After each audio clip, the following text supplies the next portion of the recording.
Hi hello kitties, இன்றைக்கி நம்ம டேயோட எஃப்எஃபான my rugged husband episode 4 தான் பார்க்க போகிறோம்.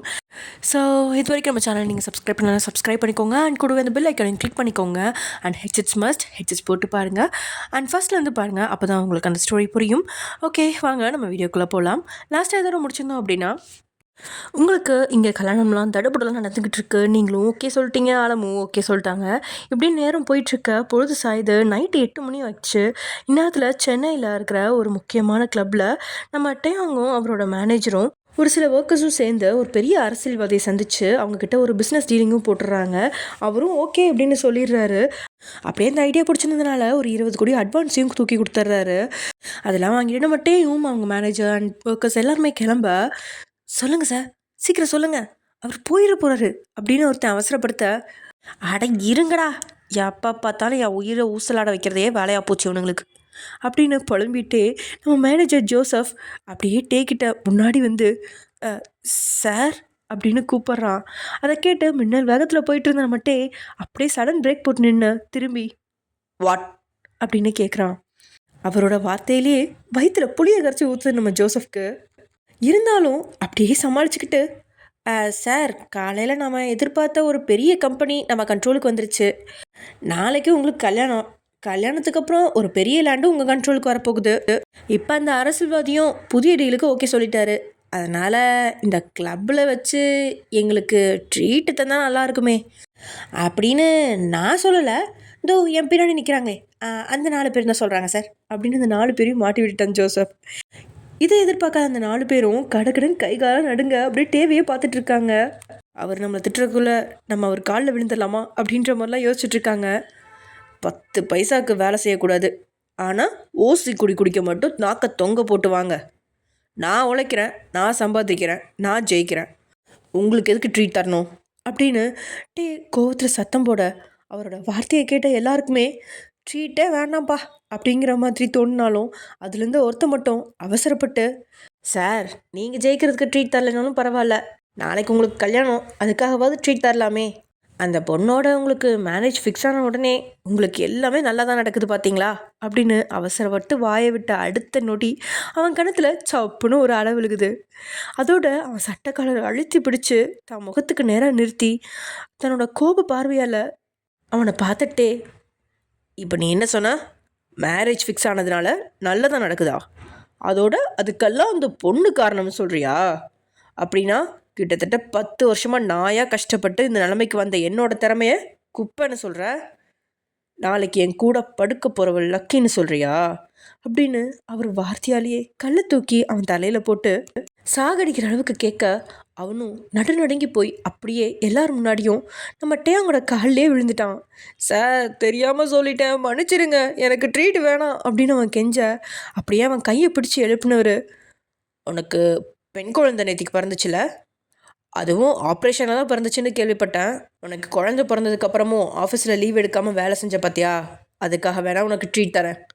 எல்லோரும் போய் குடிச்சு என்ஜாய் பண்ணுங்கள், ஆனால் 1 மணி நேரத்தில் குடிச்சு முடிச்சுட்டு எல்லோரும் என் காருக்கு வந்திருக்கணும் அப்படின்னு சொல்லி ஃபோனை பேக்கெட்டில் வச்சுட்டு தலையை நிமித்தி பார்க்க, அங்கே ஒரு காக்க கூட இல்லை. அங்கே கிளப்பு பார்த்தா 2 பேர் பொண்ணுங்க கூட டான்ஸ் ஆடிட்டு இருக்காங்க. தென் மேனேஜரும் மிச்சம் 2 பேரும் அங்கே உட்காந்து அப்படியே குடிக்க ஆரம்பிச்சிட்டாங்க. இதை பார்த்துட்டே, சுபா இவனுங்களை வச்சுட்டு அப்படின்னு தலையில் அடிச்சுட்டு அப்படியே இவரும் போய் இந்த கிளப்பில் ஒரு ஓரமாக உட்காந்துட்டு லேப்டாப் பார்க்க ஆரம்பிச்சிடுறாரு. அதுவும் அவரோட வேலையை கிளப்பில் உட்காந்துட்டு தன்னோட வேலையை பார்க்குற ஒரே ஆள் நம்ம டேயாங்காக தான் இருப்பார்.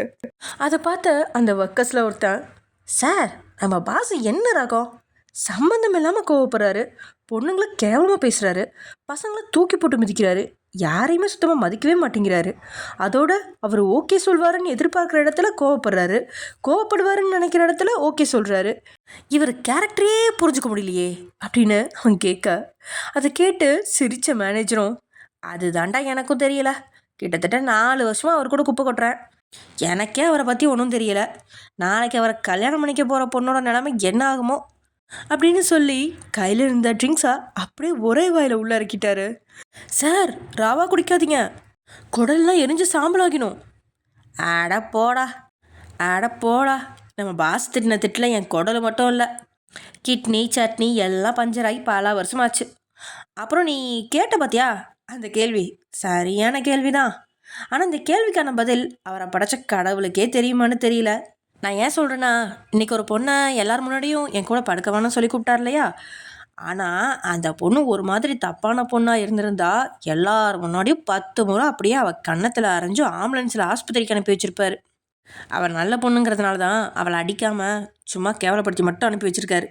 நம்ம ஆஃபீஸில் எத்தனையோ பொண்ணுங்க இருக்காங்க. ஆனால் இன்னைக்கு வரைக்கும் ஒரு பொண்ணுக்கு கூட யாராலையும் எந்த பிரச்சனையும் வந்தது கிடையாது. அதுக்கு காரணம் நம்ம டேங் சார் தான். அத்த கம்பெனியை விட நமக்கு 2 மடங்கு சம்பளம் அதிகம், போனஸும் அதிகமாக கிடைக்கும். இப்படி சார்கிட்ட கொஞ்சம் நல்ல குணமும் இருக்குது. ஆனால் அதே நேரத்தில் ஒர்க் ப்ரெஷர் அளவுக்கு அதிகமாக இருக்கும். ஒரு சின்ன தப்பு பண்ணால் கூட யாரையுமே மன்னிக்க மாட்டார். அதோடு சேர்த்து வார்த்தையும் விட்டு கேவலப்படுத்துவார். இதெல்லாம் பார்க்கும்போது மனசுக்கு கஷ்டமாக தான் இருக்கும் அப்படின்னு மேனேஜர் அம்பி மற்றும் அன்னியன் மாதிரி மாறி மாறி பேசி மட்டையாகி குப்புற விழுந்துட்டாரு. இதனால் பக்கத்தில் இருந்தவனும் தூரத்தில் இருந்த டேங்க ஒரு முறை பார்த்துட்டே, நாளைக்கு இவருக்கு கல்யாணம், ஆனால் ஆளை பார்த்தா நாளைக்கு ஏதோ ஆஃபீஸ் வேலைக்கு போகிற மாதிரி மீட்டிங்க்கு ப்ரிப்ரேஷன் பண்ணிகிட்டு இருக்காரு. இவர் அந்த பொண்ணு கட்டிக்கிட்டு என்ன பாடுபட போகுதோ அப்படின்னு நினச்சிக்கிட்டே முடிஞ்ச அளவுக்கு குடிச்சிட்டு அங்கேயே அவனும் மட்டையாக்கிட்டான். இந்த நேரத்தில் டேங்கும் லேப்டாப்பில் ஓரளவுக்கு தன்னுடைய வேலையெல்லாம் முடிச்சுட்டு வாட்சில் டைமை பார்க்க இன்னும் அவங்களுக்கு கொடுத்த நேரத்தில் ஒரு 1/4 மணி நேரம் தான் இருக்குது. ஆனால் அங்கே எல்லாருமே மட்டையாக இருக்கிறாங்க. இருந்தாலும் அவர் வேண்டாம் வெறுப்போட அங்கேயே உட்காந்துருக்க, அங்கே கையில் ட்ரிங்க்ஸ் கப்போட ஒரு பொண்ணு கவர்ச்சியாக ட்ரெஸ் போட்டுட்டு, ஹாய் ஹேண்ட்ஸம், பார்க்க செம்மையாக இருக்கா, உனக்கு ஓகேன்னா நம்ம இன்னைக்கு என்ஜாய் பண்ணலாமா, ஜஸ்ட் 1 ஹவருக்கு 5000 ருபீஸ் தந்தால் போதும் அப்படின்னு அவள் கேட்க, அப்படியே அவளை முறைச்சி பார்த்து அவள் கையில் பலமாக ஒரு அடி அடித்து தன்னோட தோல்லேருந்து கையை எடுக்க வைக்கிறாரு. மட்டையா, ஒழுங்கா ஓடிடு, இல்லைனா நடக்கிறதே வேற அப்படின்னு வார்த்தையாலேயே மிரட்ட, அந்த பொண்ணும் அப்படியே பயந்து ஓடி இன்னொருத்தனை பிடிச்சிட்டு அங்கேருந்து போயிட்டா. அவளை கேவலமான ஒரு பார்வை பார்த்த நம்ம மட்டையான், இந்த பொண்ணுங்களே இப்படி தான், பணத்துக்கும் உடம்புக்கும் தான் நாக்க தொங்க போட்டுட்டு அலைவாளுக. இப்படி வாழ்கிற வாழ்க்கையை விட ஒரு பாட்டில் விஷத்தை குடிச்சு செத்து போகிறது கூட நல்லது. இதுக்கெல்லாம் இவங்கள சொல்லக்கூடாது, இவங்கள பெத்த அம்மா அப்பாவை சொல்லணும். இவங்களுக்கு காலகாலத்தில் கல்யாணம் பண்ணி புருஷன் வீட்டில் அடைச்சி போட்டிருந்தா வீட்டுக்குள்ளே இருந்திருப்பாங்க. அதை விட்டுட்டு ஓப்பனாக விட்டனால்தான் இப்படி சுற்றிக்கிட்டு இருக்குதுங்க அப்படின்னு அவர் வார்த்தையால் கொச்சப்படுத்தி சொல்கிறாரு. ஆனால் அங்கே இருக்கிற ஒவ்வொரு பொண்ணுக்கும் அவங்களோட குடும்ப சூழ்நிலை காரணமாகவோ இல்லைன்னா ஏதாவது ஒரு கஷ்டத்தினால தான் அவங்களோட உடலை விட்டு பணத்தை சம்பாதிச்சிட்ருக்காங்க, அவங்களோட குடும்பத்தையும் நடத்திட்டுருக்காங்க. என்னதான் அவங்க வெளியே சிரிச்சாலும் உள்ளுக்குள்ளே தினமும் வேதனையை அனுபவிச்சுட்டு தான் இருக்கிறாங்க. ஆனால் அதை டேங் யோசிக்கவே இல்லை. ஏன்னா அவரை பொறுத்த வரைக்கும் பொண்ணுங்களை வீட்டில் அடக்கி வைக்கணும், இல்லைன்னா அவங்க தப்பானவங்கள மாறிடுவாங்க அப்படிங்கிற எண்ணம் மட்டும்தான் இருக்குது. இப்படி அவர் இருக்கும்போது தான் அவரோட மொபைல்லேருந்து லக்ஷ்மியோட நம்பர்லேருந்து கால் வருது. அதை எடுத்து உடனே அட்டன் செஞ்சு காதில் வச்சவர், ஹலோ லக்ஷ்மி அம்மா, ஐ எம் ரியலி சாரி, நான் கொஞ்சம் பிஸியாக இருந்ததில் ஃபோன் பண்ணல, நீங்கள் என்ன பண்ணுறீங்க அப்படின்னு கேட்க, ஹலோ, நான் லக்ஷ்மி அம்மா இல்லை, நான் வயன் பேசுகிறேன் அப்படின்னு சொன்ன அந்த வார்த்தையில் இனிமை இருந்தாலும் அந்த வார்த்தையை கேட்டு கோவத்தில் கொந்தளிச்சவர், யாருடி நீ, எவ்வளோ தைரியம் இருந்தால் என்னோடய அம்மா ஃபோன்லேருந்து ஃபோன் பண்ணியிருப்ப அப்படின்னு கோவத்தில் கொந்தளிக்க, ஒரு நொடி பதறிப்போன நீங்கள், இல்லைங்க, உங்கள் அம்மா தான் இந்த ஃபோனை தந்தாங்க, நாளைக்கு நமக்கு கல்யாணங்கிறதுனால உங்ககிட்ட மனசு விட்டு பேச சொன்னாங்க அப்படின்னு நீங்கள் விட்டால் அழுகிற மாதிரி சொல்லிகிட்ருக்கீங்க. ஓ நீயா, சொல்லு, உனக்கு ஏதாவது என்கிட்ட சொல்லணுமா, சொல்லு, நானும் தெரிஞ்சுக்கிறேன் அப்படின்னு நம்ம டேங் கேட்க, அவரோட இந்த வார்த்தையில் மகிழ்ச்சி தாண்டவமாட, என்ன இவர் ஒரே செகண்டில் உன் மனசில் இருக்கிறதையெல்லாம் சொல்லுன்னு கேட்குறாரு, இப்படி ஒரு நல்லவரை நான் பார்த்ததே இல்லை அப்படின்னு ஒரு நொடியில் நம்ம டேங்க உயர்ந்த மனிதராக நினச்ச நீங்கள், என் பேர் வயன் அப்படின்னு நீங்கள் பேச தொடங்கும் போதே எதிர்பக்கத்தில் இருந்தவனோ மொபைலை அப்படியே பேக்கெட்டில் போட்டு லேப்டாப்பை திறந்து தன்னோட வேலையை செய்ய ஆரம்பிச்சிடுறாரு. அது தெரியாமல் ஆப்போசிட்டில் இருந்த நீங்கள் உங்களோட ஆசைகளையும் கனவுகளையும் சொல்ல ஆரம்பிக்கிறீங்க. அட பாவி, உன்னைய நம்பி ஒரு பிள்ளை ஃபோன் பண்ணி அவள் ஆசையை பற்றி உங்ககிட்ட சொல்ல போகிறா, அதை கூட கேட்க டைம் இல்லாதது போல் ரொம்ப ஓவராக தான் சீன் போடுறான். பாவம் மொயன், மொபைல் பாக்கெட்டில் இருக்கிறது தெரியாமல் அவள் ஆசைன்னு என்னெல்லாம் சொல்ல போகிறாளோ. நீங்கள் அப்படியே சொல்லிகிட்ருக்கீங்க, கல்யாணங்கிறது 1000 காலத்து பகிர்னு சொல்லுவாங்க, ஆனால் எனக்கு இப்படி ஒரு வாழ்க்கை கிடைக்கும்னு நான் எதிர்பார்க்கல. நான் என் அம்மா அப்பா கூட 5 வயசு வரைக்கும் தான் இருந்தேன். அதுக்கப்புறம் தான் அவங்க இறந்து போயிட்டாங்க. என் தங்கச்சி அப்போ ரொம்ப சின்ன பொண்ணு. எங்கள் 2 பேரையும் சித்தியும் சித்தப்பாவும் அவ்வளோவா பார்த்துக்கல. எங்கள் பாட்டி தான் எங்கள் 2 பேரையும் வேலைக்கு போய் பார்த்துக்கிட்டாங்க. நாங்கள் 2 பேரும் கவர்மெண்ட் ஸ்கூலில் தான் படித்தோம். என்னை 10ஆம் கிளாஸுக்கு அப்புறம் எங்கள் சித்தி ஸ்கூலுக்கு விடலை. ஆனால் என் தங்கச்சி அவள் 11ஆம் கிளாஸ் வரும்போது அடம் பிடிச்சு என்னையும் அவள் கூட ஸ்கூலுக்கு கூட்டிகிட்டு போனான். அதனால தான் 12th வரைக்கும் படிச்சிருக்கேன். அதுக்கப்புறம் எங்கள் ஊர் வக்கீல் எங்கள் 2 பேரில் ஒரு ஆளை மேல் படிப்பு படிக்க வைக்கிறேன்னு சொன்னார். அந்த நேரத்தில் நான் தான் என் தங்கச்சிக்கிட்ட நீ படிதியா அப்படின்னு சொல்லி அவளை படிக்க வச்சு நான் படிப்பை நிறுத்திட்டேன். என்னை படிக்க வைக்கிற அளவுக்கு பாட்டிக்கிட்டேயும் பணம் இல்லை. இருந்தாலும் என் கண்ணு முன்னாடி சின்ன குழந்தையில இருந்து பெரியவங்க வரைக்கும் ஸ்கூல் காலேஜுக்கு பேக்கை தூக்கி போட்டுக்கிட்டு போகும்போது எனக்கு அவங்க மாதிரியே போகணும்னு ஆசையாக இருக்கும். அதனால தான் நான் படிக்கணும்னு ஆசைப்படுறேன். நிறையெல்லாம் படிக்க வேண்டாம். ஏதாவது ஒரு டிகிரி படித்தாலே எனக்கு போதும். அதுக்கு நீங்கள் பர்மிஷன் தரணும். அதுக்கப்புறம் என் பாட்டியை என் சித்தியும் சித்தப்பாவும் பார்த்துக்க மாட்டாங்க.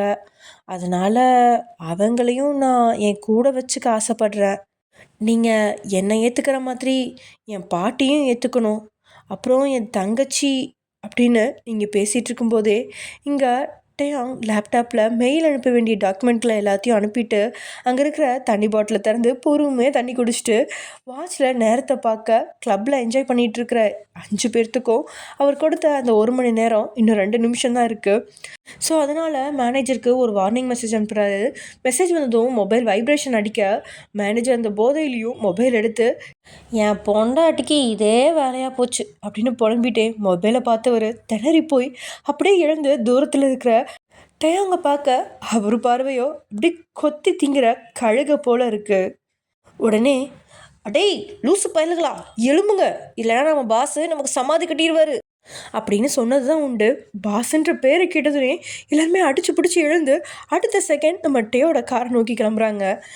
நம்ம டே அப்படியே கார்கிட்ட போயிட்டு தன்னோட மொபைலில் எடுத்து காதில் வைக்க, அப்புறம் என் தங்கச்சி தான் ரொம்ப கஷ்டப்பட்டு எல்லா உண்மையும் கண்டுபிடிச்சு கல்யாணத்தை நிறுத்தி என் வாழ்க்கையை காப்பாற்றினா அப்படின்னு நீங்கள் பேசிகிட்ருக்க அதை கேட்டு முகம் சுழிச்ச நம்ம டே, என்ன இந்த பொண்ணு அமைதியான பொண்ணுன்னு பார்த்தா பேசிக்கிட்டே இருக்கா, சரியான பஜாரி போல இருக்கே அப்படின்னு வாயிலே முழங்கினவர், ஹலோ வயன், எனக்கு ஒரு சின்ன வேலை இருக்குது, ஸோ நம்ம அப்புறமா பேசலாமா அப்படின்னு சொல்ல, அதை கேட்டு உங்களுக்கு கொஞ்சம் ஒரு மாதிரி இருந்தாலும் ஓகே, நீங்கள் அப்புறமா பேசலைனாலும் பிரச்சனை இல்லை, உங்களுக்கு நான் சொன்னதெல்லாம் ஓகேவா, என்னோடய ஆசைலாம் உங்களுக்கு நிறைவேற்றி தர முடியுமா அப்படின்னு நீங்கள் கேட்க, நீங்கள் என்ன ஆசையை பற்றி சொல்கிறீங்க அப்படின்னு அவருக்கு தெரியாது. அது திரும்ப கேட்குறதுக்கும் அவருக்கு விருப்பம் இல்லை. இருந்தாலும் ஆ ஆ முதல்ல கல்யாணம் முடியட்டும், அதுக்கப்புறம் உங்கள் ஆசையை நிறைவேற்றி தரேன், குட் நைட் அப்படின்னு சொன்னவர் உங்களோட பதிலை கூட எதிர்பார்க்காம அதுக்குள்ளே ஃபோனை கட் பண்ணிட்டாரு. அவருக்கு நீங்கள் என்ன சொன்னீங்க அப்படின்னு தெரியாது. ஏதோ விளையாட்டாக தான் ஓகே சொல்லியிருக்காரு அப்படின்றது கூட தெரியாமல் வேகமாக ஓடி போய் உங்களோட பாட்டியை கட்டி பிடிச்சிட்டு, பாட்டி அவர் என்னை படிக்க வைக்கிறேன்னு சொன்னார், உன்னையும் சென்னைக்கு கூட்டிகிட்டு போகலான்னு சொன்னார், நான் படித்து முடித்ததும் அப்புறம் குழந்தைய பற்றி யோசிக்கலான்னு சொன்னார், எல்லாத்தையும் விட தியாவையும் அவரே ஃப்யூச்சரில் கல்யாணம் பண்ணி கொடுத்து நல்லபடியாக பார்த்துக்கலான்னு சொன்னார் அப்படின்னு டேயாங் சொன்ன ஒரு வார்த்தையை தன்னோட மொத்த ஆசைகளுக்கும் ஓகேன்ற மாதிரி நினச்சிட்டு நீங்கள் விரிவாக சொல்லிகிட்ருக்கீங்க. அதை கேட்டு வாயை பிளந்த பாட்டி, அப்படியா சொன்னா அப்படின்னு மிச்சம் இருக்க அந்த 12 பல்லும் தெரிய புன்னையா சிரிச்சிட்ருக்காங்க. ஆமாம் பாட்டி, அவர் எல்லாத்துக்குமே ஓகே சொல்லிட்டாரு அப்படின்னு நீங்கள் தலகால் புரியாத மகிழ்ச்சியில் அப்படியே கொண்டாடிட்டுருக்கீங்க. பாட்டிக்கு இருப்பு கொள்ளலை, அவ்வளோ சந்தோஷம். ஏன்னா பாட்டி ரொம்பவே கஷ்டப்பட்டு தான் உங்கள் 2 பேர்த்தையும் வளர்த்துருப்பாங்க. ஆக்சுவலி உங்கள் அப்பா இறந்ததுக்கப்புறம் உங்கள் சித்தப்பாவும் சித்தியும் சேர்ந்துட்டு உங்களுக்கு சேர வேண்டிய சொத்து பத்து பணம் நகை எல்லாத்தையும் அவங்க ஆட்டையை போட்டு உங்களை தனியாக விட்டுட்டாங்க அம்போன்னு. உங்கள் பாட்டி அழமுதான் இப்போ வரைக்கும் உங்களை எடுத்து வளர்த்திட்ருக்காங்க. அதுவும் இப்போயுமே 85 வயசுலேயுமே செங்கல் சூளையில் போய் கஷ்டப்பட்டு அதில் வர வருமானத்தில் தான் உங்களுக்கு சமைச்சு போட்டு உங்களை எல்லாம் பார்த்துட்ருக்காங்க. இப்போ ஏதோ தியா கொஞ்சம் படித்து வேலைக்கு போயிட்டு வெளியில் சம்பாரிச்சிட்ருக்கறனால அவளும் கொஞ்சம் காசு கொடுப்பா தான். ஆனால் பாட்டி எதையுமே பெருசாக எதிர்பார்க்கறதில்ல. அவங்களோட வேலையை, அவங்களோட செலவுகளை அவங்களே பார்த்துப்பாங்க.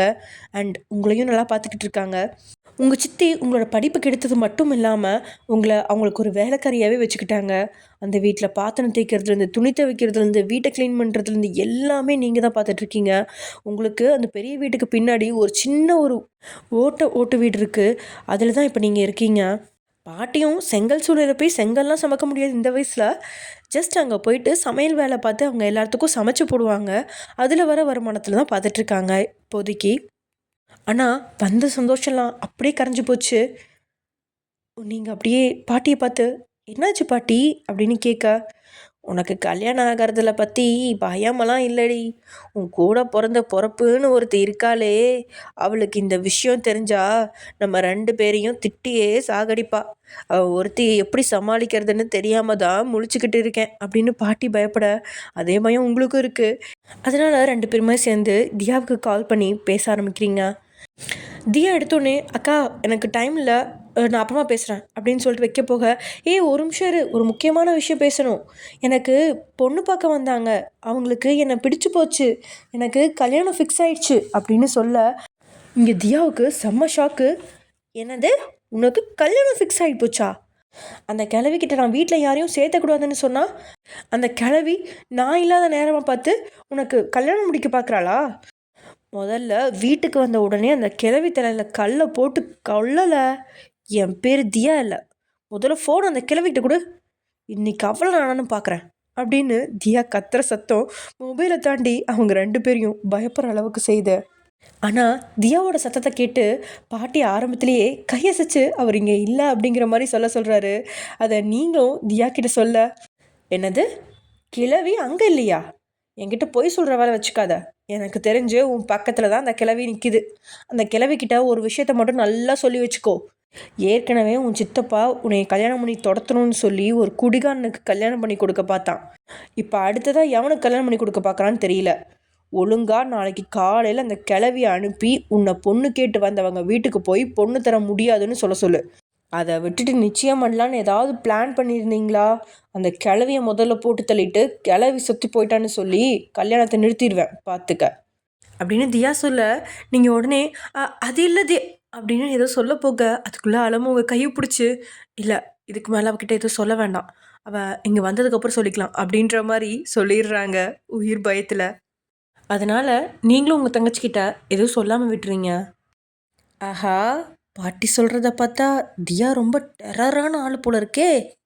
இங்கே கெஸ்ட் ஹவுஸில் நம்ம ஜிமின் லக்ஷ்மி அம்மா வெளியில் கார்டனில் நின்றுட்டுருக்கிறத பார்த்துட்டு பின்னாடியிலேருந்து போய் அவர் கண்ணை மூட, ஏண்டா என்னை சின்ன குழந்தைன்னு நினச்சியா? நீங்கள் சின்ன குழந்தையோ இல்லையோ, நான் உங்களுக்கு சின்ன குழந்தை தான். ஏம்மா தூங்காமல் இந்த காற்றை ரசிச்சுட்ருக்கீங்க? ரசிக்கலடா, இன்னைக்கு தான் சுதந்திரமாக இருக்கிற மாதிரி இருக்குது. அந்த வீட்டுக்குள்ளே எனக்கு சுதந்திரமே இல்லைடா. என் கழுத்தில் கயிறு கட்டி பொம்மை மாதிரி எல்லாரும் யூஸ் பண்ணிக்கிறாங்க. என்னம்மா இந்த நேரத்தில் ஏதோதோ பேசிகிட்டு இருக்கீங்க? அதான் அண்ணாக்கு கல்யாணம் ஆக போகுதே, அதை நினச்சி சந்தோஷமாக இருங்க. இல்லைப்பா, எனக்கு அதை நினச்சி தான் ரொம்ப பயமாக இருக்குது. அந்த நளினி பொண்ணு கூட நல்லா பேசுகிறா, ஆனால் இந்த ஒயன் சுத்தமாக பேசவே மாட்டேங்கிறா. எல்லாரும் பேசுறதுக்கு சரி சரின்னு தலையாட்டி போக மாதிரி தலையை மட்டும் ஆட்டுறா. எனக்கு அவளை பார்க்கும்போது 19 வயசில் கல்யாணம் பண்ணி அந்த வீட்டுக்கு வரும்போது நான் எப்படி இருந்தனோ அந்த மாதிரி தான் ஒய்யனும் இருக்கிற மாதிரி ஃபீல் ஆகுது. மனசுக்குள்ளே கண்டிப்பாக இந்த கல்யாணத்தை நடத்தணுமான்னு கன்ஃபியூஷனாக இருக்குது. தேவையில்லாமல் அந்த பொண்ணை கூண்டுக்குள்ளே அடைச்சி வைக்கக்கூடாதுன்னு நினைக்கிறேன். ஐயோ அம்மா, இதுதான் உங்கள் பிரச்சனையா? இங்கே பாருங்கள், உங்கள் லைஃப் வேறு, அண்ணியோட லைஃப் வேறு. அண்ணா ஒன்றும் அவ்வளோ கெட்டவர் கிடையாது, கொஞ்சம் சிடுமூஞ்சி, அவ்வளோதான். நீங்கள் வேணா பாருங்கள், அண்ணி நம்ம வீட்டுக்கு வந்த உடனே நம்ம வீட்டில் இருக்க மொத்த சுச்சுவேஷனும் அப்படியே தலைகீழாக மாற்றி ஆணும் பெண்ணும் சமங்கிற நிலைமையை உருவாக்கிடுவாங்க. எனக்கு அந்த நம்பிக்கை இருக்குது. அடப்போடா, எனக்கு அந்த நம்பிக்கை இல்லை.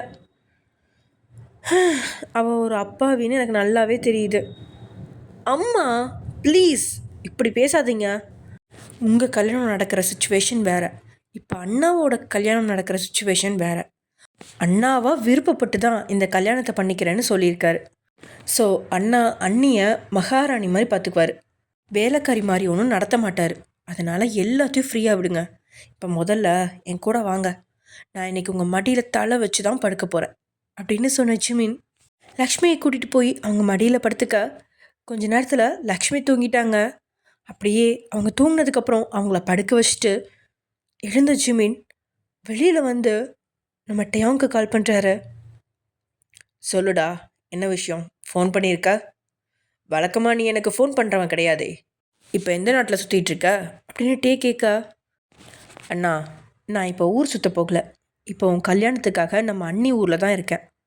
இந்த ஊர் எவ்வளோ அழகாக இருக்குது தெரியுமா? நைட் ஆனாலே செம்ம ஜில்லுன்னு காற்று, இதுவும் வித்தியாசமான சத்தம்லாம் கேட்குது. இதெல்லாம் ஃபீல் பண்ணும்போது வேறு லெவலில் இருக்குது. ஒழுங்காக நீயும் இங்கே வந்திருந்தா நல்லா என்ஜாய் பண்ணியிருக்கலாம். ஆனால் கடவுள் உனக்கு அதுக்கான கொடுப்பனை எல்லாம் தரல. சரி, நீ நாளைக்கு எப்போ வரப்போகிற? நீ எதுக்கு என்கிட்ட நாளைக்கு எப்போ வருவேன்னு கேட்குற? நான் என்ன வேலை இல்லாதவன்னு நினச்சிட்ருக்கியா? நான் ஒன்றும் அங்கே வரப்போகிறதில்ல அப்படின்னு டே சொல்ல, விளையாடாதண்ணா, நாளைக்கு உனக்கு கல்யாணம். முகூர்த்த நேரம் வேறு 9 to 10. நீ காலையில் 7 மணிக்காச்சும் கண்டிப்பாக வந்துடு. வாட்? கல்யாணமா? யாருக்கு கல்யாணம்? நான் எனக்கு கல்யாணம்னு உன்கிட்ட சொன்னேன்னா அப்படின்னு டேயாங் அதிகார தோரணையில் கேட்க, அவரோட வார்த்தையை கேட்டு ஒரு நொடி எதுவுமே பேச முடியாமல் அமைதியாகிறாரு ஜிமின். ஸ்டாப் இடண்ணா, என்கிட்ட விளையாடுறதே உங்களுக்கு வேலையாக போச்சு. சரி, ஓகே. அண்ணி உங்களுக்கு ஃபோன் பண்ணாங்களா? அவங்களோட ஆசையை பற்றி உங்ககிட்ட சொன்னாங்களா? அப்படி என்ன பேசிக்கிட்டீங்க ரெண்டு பேரும்? எனக்கு ரொம்ப ஆர்வமாக இருக்குது, கொஞ்சம் சொல்லு பார்ப்போம். அண்ணியா? எவ்வளோ அண்ணின்னு சொல்கிற? இங்கே பாரு, லக்ஷ்மி அம்மா கிட்ட ஓவராக கனவு காண வேணான்னு சொல்லு. ஏன்னா நாளைக்கு ஒரு முக்கியமான மீட்டிங் அட்டன் பண்ணுறதுக்காக நான் வெளிநாட்டுக்கு போகிறேன். So I have no time. நாளைக்கு அப்படி கண்டிப்பாக கல்யாணம் நடக்கணும்னு உங்களுக்கு ஆசை இருந்துச்சுன்னா லக்ஷ்மி அம்மாக்கிட்டேயோ இல்லை நீயோ அவள் கழுத்தில் தாலி கட்டி வீட்டுக்கு கூட்டிகிட்டு வாங்க. எனக்கு எந்த பிரச்சனையும் இல்லை. உனக்கு விருப்பம் இருந்தால் நீ குடும்பம் நடத்து, விருப்பம் இல்லைன்னா நான் குடும்பம் நடத்திக்கிறேன், அவ்வளோதான். அப்புறம் கடைசியாக அந்த பொண்ணு அவள் ஆசையை பற்றி என்ன சொன்னான்னா, படுக்க ஒருத்தன் வேணும், கழுத்துக்கு நகை வேணும், தங்கிறதுக்கு பெரிய வீடு வேணும்னு கேட்டான். இதை தவிர பொண்ணுங்களுக்கு என்ன ஆசை இருக்க போகுது? மூடிக்கிட்டு ஃபோனை வைடா அப்படின்னு சொல்லிட்டு நம்ம டேயாங் காலை கட் பண்ணிடுறாரு. டேயாங்கோட இந்த அலட்சியமான வார்த்தையும் குரலில் இருக்கிற திமிரையும் பார்க்கும்போதே நாளைக்கு அவர் கல்யாணத்துக்கு வருவாரா மாட்டாரான்னு ஒரு சந்தேகம் ஆரம்பிச்சிருச்சு நம்ம ஜிமின்க்கு. இவர் ரொம்ப தான் ஓவராக போகிறாரு. ஒரு பொண்ணு கல்யாண மேடை வரைக்கும் கூட்டிகிட்டு வந்து அசிங்கப்படுத்த பார்க்குறாரா? இப்போ என்ன பண்ணுறது அப்படின்னு யோசனையில் மூழ்கினவருக்கு நம்ம டேயாங்கோட மேனேஜர் ஜோசஃபோட நினைவு வர அந்த நம்பருக்கு கால் பண்ணுறாரு.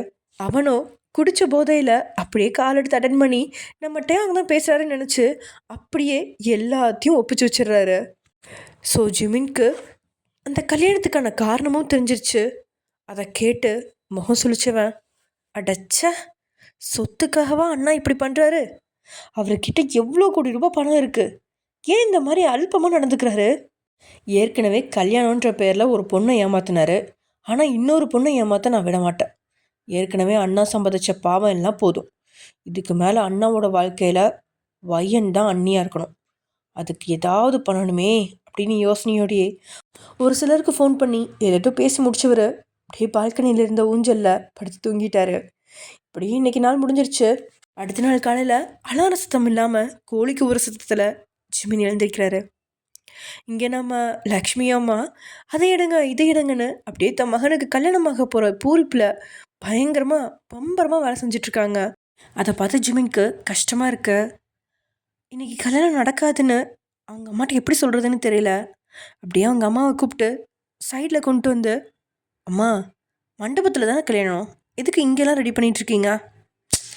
இல்லைடா ஜிமினு, நைட் இங்கே சின்ன ஒரு பார்ட்டி அரேஞ்ச் பண்ணியிருக்கேன், அப்புறம் ஃபஸ்ட் நைட்டு மறுவீடுன்னு நிறைய ஃபங்க்ஷன்ஸ் இருக்குல்ல, அதுக்கெலாம் தான் அரேஞ்ச் பண்ணிகிட்ருக்கேன். சரி, இதெல்லாம் பண்ணுறியே, கல்யாண மாப்பிள்ளை எப்போ வரான்னு கேட்டியா? கேட்டேன். அவன் 7:30 வந்துடுவான் ஏர்போர்ட்டுக்கு. அப்புறம் அங்கேருந்து இங்கே வர ஒரு அரை மணி நேரம் வந்துடுவான்டா, சீக்கிரம் வந்துடும். 8 மணி 8:30க்கெலாம் இங்கே வந்துடுறேன்னு சொல்லியிருக்கான் அப்படின்னு சொன்னோன்னே ஜிமின் உடனே ஃபோன் எடுத்து அந்த டைமுக்கு ஏதாவது ஃப்ளைட் வருதா அப்படின்ற மாதிரி பார்க்குறாரு. அப்படி எந்த ஒரு ஃப்ளைட்டுமே அந்த டைமுக்கு இல்லை. சாடிஸ் ப்ரோ, நீ அம்மா வேணால் ஏமாற்றலாம், என்னை அவ்வளோ சீக்கிரம் ஏமாற்ற முடியாது அப்படின்னு நினச்சிக்கிட்டே, அம்மா நான் அண்ணியை பார்த்துட்டு வரேன் அப்படின்னு சொல்லிட்டு அங்கிருந்த ஒரு அப்பாச்சி பைக்கில் கிளம்பி போகிறாரு. பரவாயில்லையே, அண்ணி மேலே ரொம்ப பாசமாக தான் இருக்கான் அப்படின்னு நினச்சிட்டு லக்ஷ்மியும் ஒரு ஆனந்தத்தில் அவங்க வேலையை பார்க்க ஆரம்பிக்கிறாங்க. இங்கே பொண்ணு வீட்டில் எல்லா வேலைகளும் தடபுடலாம் அப்படியே பயங்கரமாக நடந்துட்டுருக்க. ஐயா, சம்மந்தி வீட்டிலேருந்து ஜிமின்னு யாரோ உங்களை பார்க்கறதுக்காக வந்திருக்காங்க அப்படின்னு சொல்ல, அவர் டேயோட தம்பின்னு தெரிஞ்சதும் உடனே நம்ம நளினி ஓடி போய் ஜிமின் முன்னாடி நிற்கிறா. ஆனால் ஜிமின் அவளை பார்த்து, ஹலோ சிஸ்டர், நான் எங்கள் அண்ணியை பார்க்கணும், கொஞ்சம் அவங்கள வர சொல்ல முடியுமா அப்படின்னு சொல்கிறாரு. அவ்வளோதான், நம்ம நளினிக்கு ஹார்ட் அட்டாக்கே வந்துருச்சு. அட சண்டாளா, உன்னை மயக்க மாடர்ன் ட்ரெஸ் தேவதையா வந்தா சிஸ்டர்னு சொல்லி ஆப்பு வச்சிட்டியேடா. இது நளினியோட வாய்ஸு. உடனே நளினி, நான் ஒன்றும் சிஸ்டர் கிடையாது, ஆக்சுவலி நான் ஒயனோட தங்கச்சி தான், என் பேர் நளினி, நான் உங்களுக்கு முறை பண்ணேன் அப்படின்னு அவ சொல்ல, நம்ம ஜிமினுக்கு பெருசாக சொந்த பந்தங்களை பற்றிலாம் தெரியாது, அதுவும் முறையெல்லாம் பெருசாக தெரியவே தெரியாது. ஏன்னா அமெரிக்காவில் படித்தவருக்கு சொந்த பந்தங்களை பற்றி என்ன தெரிய போகுது. ஸோ அதனால், ஓ ஓகே மிஸ் நளினி, நீங்கள் என் முறை பொண்ணாக இருந்தாலும் பார்க்க என் தங்கச்சி மாதிரி தான் இருக்கீங்க.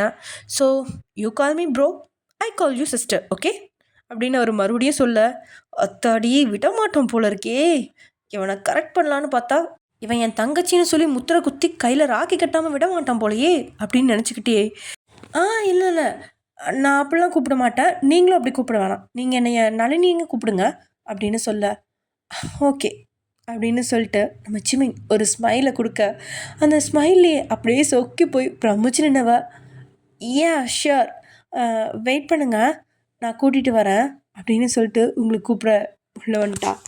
இங்கே நீங்கள் துணி துவைச்சிட்டு இருந்ததுனால அழும்போதோ ஃபோனும் அட்டன் பண்ணுறாங்க. இது தெரியாத நளினி, உன்னை பார்க்க டேயாங்கோட தம்பி வந்திருக்காரு, நீ அவர்கிட்ட என்னை பற்றி கொஞ்சம் புகழ்ந்து சொல்லு, நான் ரொம்ப மாடர்னான பொண்ணு, நான் நல்லா படிச்சிருக்கேன், எனக்கு சிட்டி லைஃப்னால் ரொம்ப பிடிக்கும், எனக்கு தெரிஞ்சு உங்களுக்கும் நளினிக்கும் நல்ல கெமிஸ்ட்ரி ஒர்க் அவுட் ஆகணும்னு சொல்லு, அப்புறம் அப்படியே 2-3 வார்த்தை எக்ஸ்ட்ராவாக சொல்லிவிடு அப்படின்னு சொல்லி காலை கட் பண்ணிடுறா.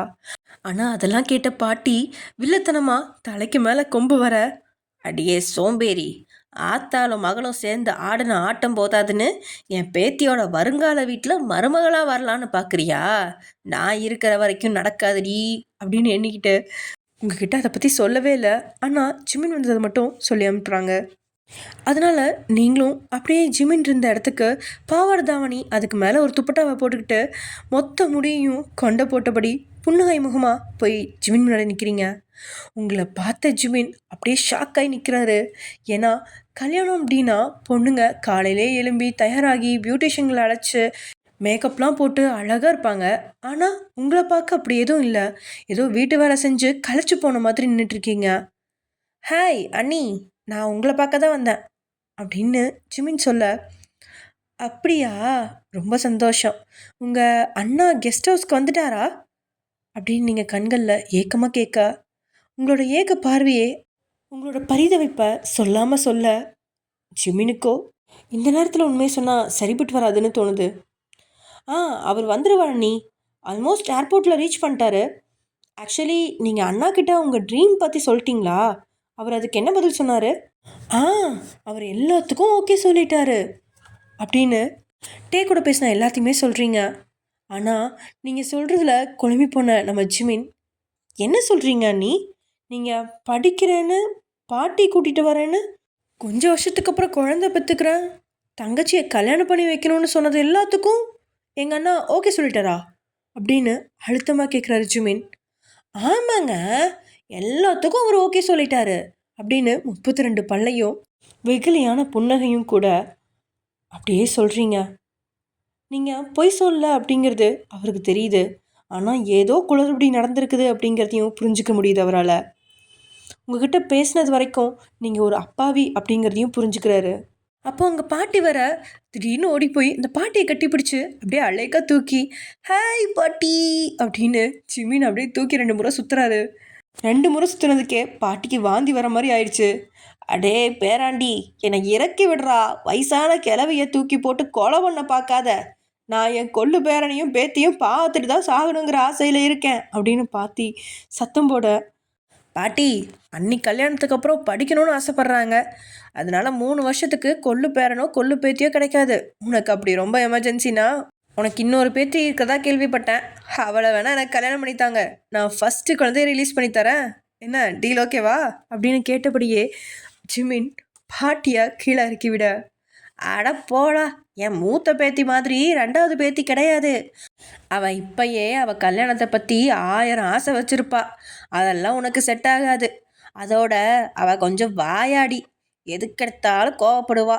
உன்ன மாதிரி ஜாலியாக பேசவே மாட்டா அப்படின்னு பாட்டி கம்ப்ளைண்ட்டை தொடங்க, ஆஹா, பாட்டிக்கும் பேத்திக்கும் பெருசாக ஒத்து போகாது போல இருக்கே.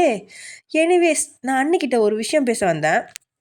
பட் அவங்க இதுக்கு சரிப்பட்டு வர மாட்டாங்க. அதனால் உங்ககிட்டயே சொல்கிறேன்.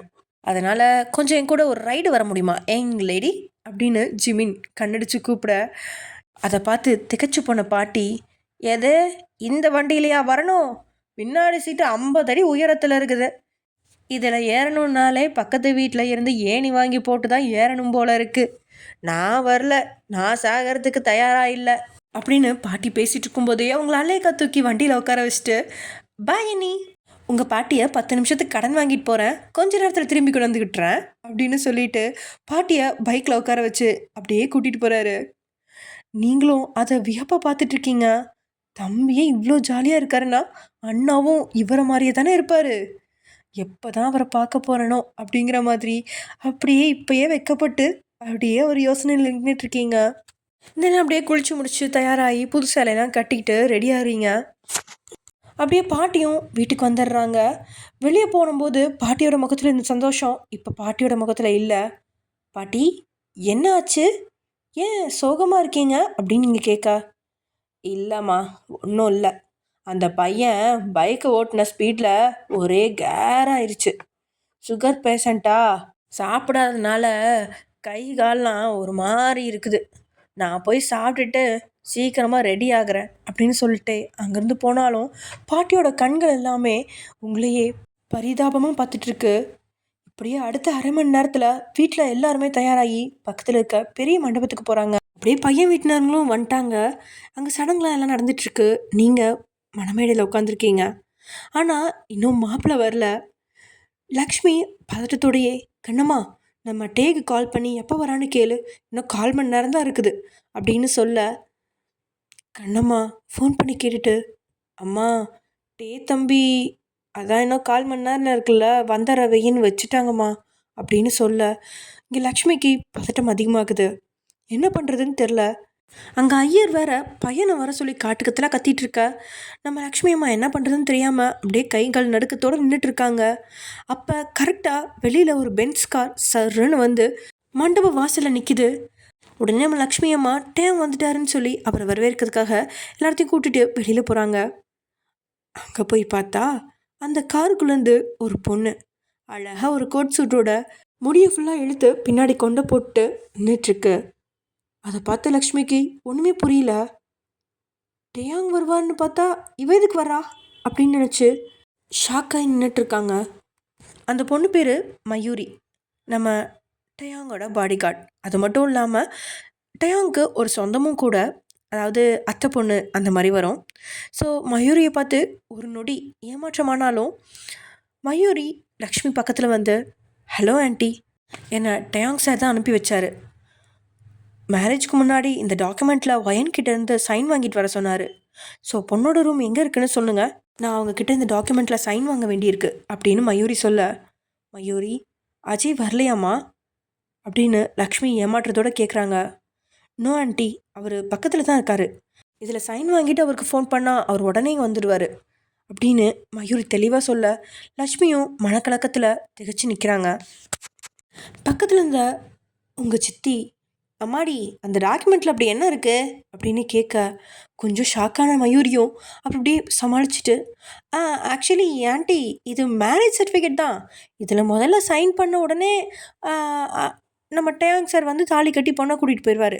நீங்கள் வேணால் வாசிச்சு பாருங்களேன் அப்படின்னு சொன்னவ அவங்கக்கிட்ட நீட்ட. ஆனால் அவங்க அந்த டாக்குமெண்ட்டை வாங்கலை. ஏன்னா அவங்களுக்கு அவ்வளோவா படிக்க தெரியாது. இருந்தாலும் நளினி அந்த டாக்குமெண்ட்டை வாங்கி பார்க்க அவளுக்கு ஒன்றுமே புரியல. ஏன்னா தமிழும் இங்கிலீஷும்னா பரவாயில்ல, அது ஃப்ரெஞ்சில் இருக்குது. என்ன மொழினே தெரியாத மாதிரி இருக்குது. ஐயோ, என்ன மொழி இது? பிச்சு போட்ட கோழி மாதிரி இருக்குது. அவசரப்பட்டு வாங்கிட்டேனே. உடனே கொடுத்தா கேவலமாக இருக்கும், எதுக்கும் சும்மா புரட்டி பார்த்துட்டு கொடுப்போம் அப்படின்னு சொல்லி கொஞ்சம் அப்படியே சீன் காமிச்சிட்டு அவகிட்ட கொடுத்துட்றா. அப்படியே நீங்கள் இருக்கிற இடத்தையும் காட்டி கொடுத்துட்றா.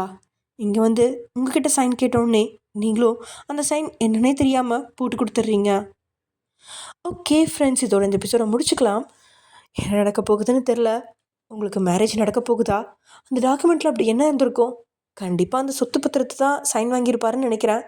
ஒருவேளை அந்த அகல்யாவை ஏமாத்துற மாதிரி உங்களையும் ஏமாத்திட்டாரா? அவ்வளோதானா? உங்களுக்கு மேரேஜ் நடக்காதோ? இதுக்கப்புறம் என்ன நடக்குங்கிறத நம்ம நாளைக்கு பார்க்கலாம். ஓகே ஃப்ரெண்ட்ஸ், பாய்.